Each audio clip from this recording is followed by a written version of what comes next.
Starting ஸ்டேஜில் இதெல்லாம் கொடுக்கலாம். ஃபஸ்ட்டு இனிஷியலாக வந்து ஸ்ட்ரெச்சிங் எக்ஸசைஸ் பண்ணுறோம், ஷூ வேர் மாடிஃபிகேஷன் கொடுக்குறோம், நைட் ஸ்ப்ளிண்ட் கொடுக்குறோம்.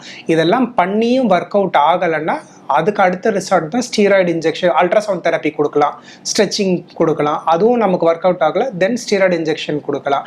அதுவும் ஒரு டோஸ் தான் கொடுக்கணும், அதுக்கு மேலே கொடுக்கக்கூடாது.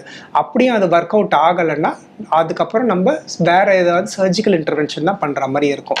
ஏன் ஒரு டோஸ்க்கு மேலே இங்கே நான் வந்து ஃபுட் அண்ட் ஆங்கிளுக்கு மோஸ்ட் ஆஃப் த கேஸ் இந்த ஆங்கிள் ரீஜன்லையோ பின்னாடியோ நான் ஸ்டீராய்டு இன்ஜெக்ஷன் ஏன் கொடுக்கறது இல்லைன்னா, இங்கே இருக்கிற நான் ஏற்கனவே இப்போ எக்ஸ்பிளைன் பண்ண மாதிரி ஸ்டீராய்டு இன்ஜெக்ஷன் போட்டு இந்த இடத்துல ஃபேட் பேட் அட்ரோஃபி ஆகிடும்.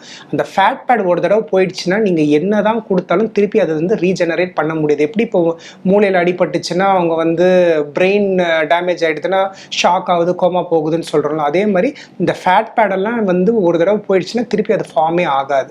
So we have to give external form of cushion support தான். ஸோ அதனால் ஸ்டீராய்டு கொடுத்தா ஒரு பாயிண்ட் வந்து அந்த ஃபேட் பேட் அட்ரோஃபி ஆகிறதுக்கு சான்ஸ் இருக்குது. அதனால நான் இந்த ரீஜனில் ஸ்பெசிஃபிக்காக ஸ்டீராய்டு கொடுக்கறது இல்லை. அதேமாதிரி அச்சிலிஸ் டெண்டன் இன்செஷன் ரீஜன்லையும் ஸ்டீராய்டு இப்போ கொடுக்கறது கிடையாது.